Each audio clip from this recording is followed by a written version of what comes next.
c'est exactement ce qu'on va voir dans le chapitre suivant, le chapitre numéro 7, comment exporter ton projet.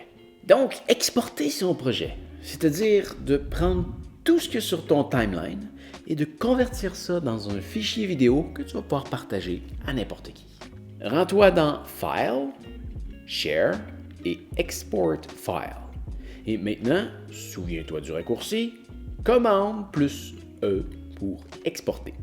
Si le mien est différent sur mon ordinateur, c'est parce que je l'ai modifié. Si tu veux savoir comment le faire, ce n'est pas un paramètre de Final Cut, c'est un paramètre général du Mac et je te montre comment le faire avec la vidéo numéro 6 dans la description.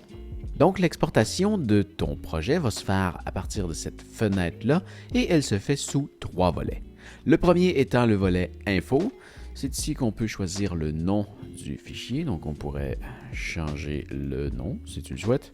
On va pouvoir avoir une autre chance de le refaire un peu plus tard. Tu peux entrer une description, créer des tags, changer le nom du créateur si tu le souhaites, mais ça ne sert pas à grand chose. Ensuite de ça, on va venir dans Settings et à partir d'ici, on va pouvoir sélectionner le format. Ça, c'est quand même important. Tu vois, en ce moment, il est à Audio Only. C'est parce que le dernier projet que j'ai exporté, je voulais seulement avoir le son. Mais si on clique dessus, on pourrait aussi avoir seulement la vidéo ou dans la plupart de mes projets, je vais utiliser vidéo et audio. Pour le reste en bas, j'utilise jamais ça, donc on s'en vient ici dans vidéo et audio. Ensuite de ça, on va pouvoir sélectionner un codec dans lequel on va vouloir l'exporter. On les a vus un peu plus tôt. Apple ProRes, c'est surtout des formats qui vont être là pour partager ta vidéo à un autre monteur sans perdre de qualité. Bref, ça peut être un format qui est utile pour ça. Sinon, si tu veux partager ta vidéo, on va aller en H264. Il y a d'autres possibilités aussi. On a déjà parlé de la vidéo numéro 4 qui est disponible à regarder si tu veux avoir plus d'informations sur les codecs d'exportation. Pour ceci, je vais choisir H264. Et là, je ne sais pas si tu as vu, il y a un truc jaune qui a clignoté en bas ici. Ça nous indique la taille approximative que le fichier va faire une fois qu'il va être exporté. Tu vois, en H264, il pèse 31 GB. Si on monte en Apple ProRes, on va y aller en LT, le plus léger. Il va faire 188 GB et on pourrait l'exporter dans le plus gros format qui irait faire 900 GB. On va rester en H264. Enfin, on peut aller dans Rôle et ici, il y a quand même quelque chose d'intéressant. Tu vois, ça va exporter QuickTime Movie. Ce que ça veut dire, c'est que ça va faire une track vidéo qui va contenir toutes tes vidéos et tous tes titres et bref, tout ce qui est vidéo va être sur une seule track. Tu vois ici, on a une vidéo, un titre.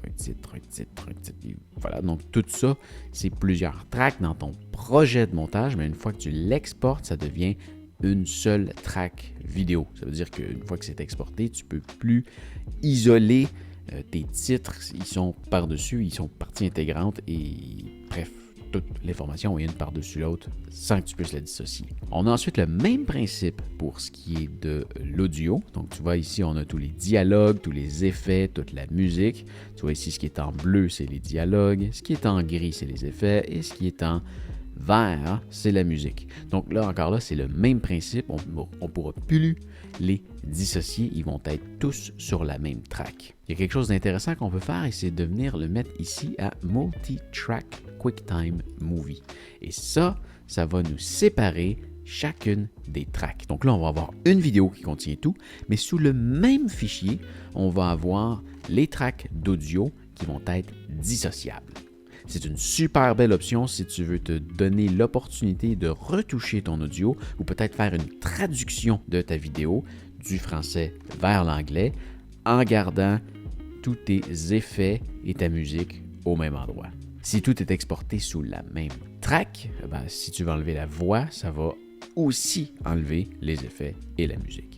L'autre possibilité qu'il pourrait y avoir, et ça je ne l'ai jamais essayé, c'est Separate Files qui va t'exporter le tout séparément. Dans le cas de Multi-Track QuickTime Movie, fais attention si jamais tu exportes ça sur YouTube, tout ce que tu vas avoir, c'est tes dialogues et tout le reste ne sera pas pris en compte. YouTube n'aime pas ça, prendre ce genre de fichier-là. Donc souvent, moi, ce que je vais faire, c'est que je vais exporter le tout en mode vidéo et audio. Et dans Rôle, je vais l'exporter en QuickTime Movie. Et une fois exporté, je vais revenir dans Settings, je vais dire Audio seulement, et là, je vais dire de l'exporter en fichier séparé. Peu importe ce que tu choisis, une fois que tous tes paramètres sont bien sélectionnés, il ne te reste plus qu'à appuyer sur Next et choisir l'emplacement où est-ce que tu veux enregistrer ton fichier. Comme je te disais tantôt, tu peux rechanger le nom ici. Maintenant, il ne reste plus qu'à attendre que ton ordinateur ait terminé le travail. Même si ton ordinateur est ultra puissant, ça peut prendre beaucoup de temps. Tout va dépendre de la complexité, de la longueur et de la résolution de ta vidéo. Et la puissance de ton ordinateur aussi.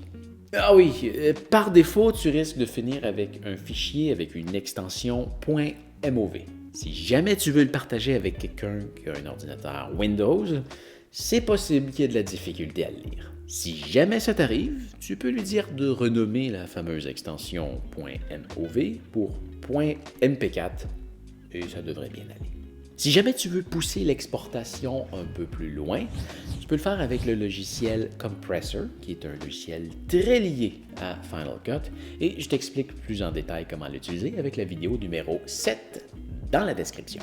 Enfin, voilà. Si tu es nouveau dans le monde du montage vidéo, je crois que ça en fait déjà vraiment beaucoup pour aujourd'hui. La vidéo que tu viens de regarder n'était qu'un extrait d'une vidéo beaucoup plus complète sur le montage avec Final Cut. Si tu veux la regarder en entier, tu peux aller juste ici. En attendant, fais attention à toi et on se revoit bientôt. Salut!